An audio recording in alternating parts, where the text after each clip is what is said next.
Madame, Monsieur, bonjour, bonsoir, vous êtes sur Jacmel TV, c'est l'heure de l'information. Le point de l'actualité. La grève continue dans les systèmes judiciaires haïtiens.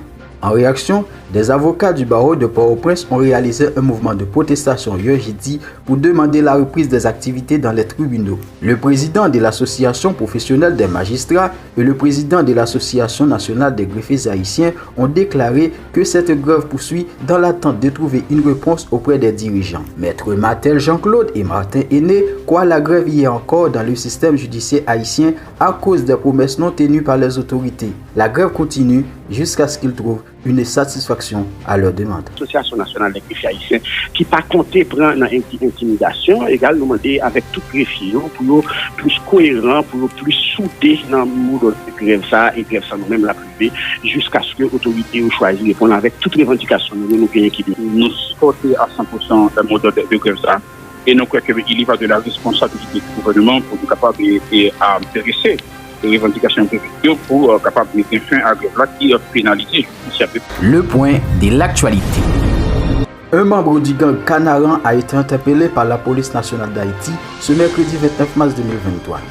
Le nommé Geoffroy Wesley, âgé de 40 ans, a été interpellé pour son implication présumée dans des actes compromettants perpétrés par les gangs Canaran dirigés par Jeff. Geoffroy est également spécialisé dans la réparation des véhicules utilisés par ces gangs et travaille comme éclaireur à titre de chauffeur du transport en commun assurant le trajet Chada-Bon Repos Canaran-Titanien. Pour l'instant, il est en garde à vue en attendant les suites judiciaires nécessaires, poursuit les services communication de la PNH. Le point de l'actualité.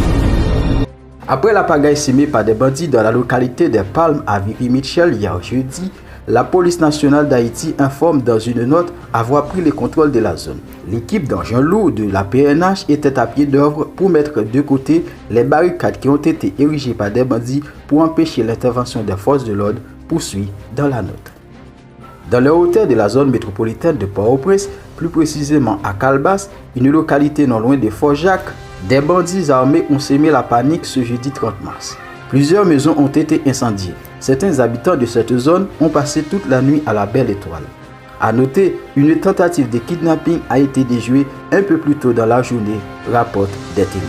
Le point de l'actualité. La grève des médecins résidents continue dans le plus grand centre hospitalier du pays, malgré l'annonce de l'augmentation de 40% sur les salaires faite par les autorités. Les grévistes de l'hôpital de l'Université d'État d'Haïti demandent un environnement de travail plus stable avec des matériels de santé adéquats à côté de l'augmentation salariale. Le point de l'actualité. Les Haïtiens font face chaque jour aux kidnappeurs. Le nombre de cas de kidnapping augmente en Haïti.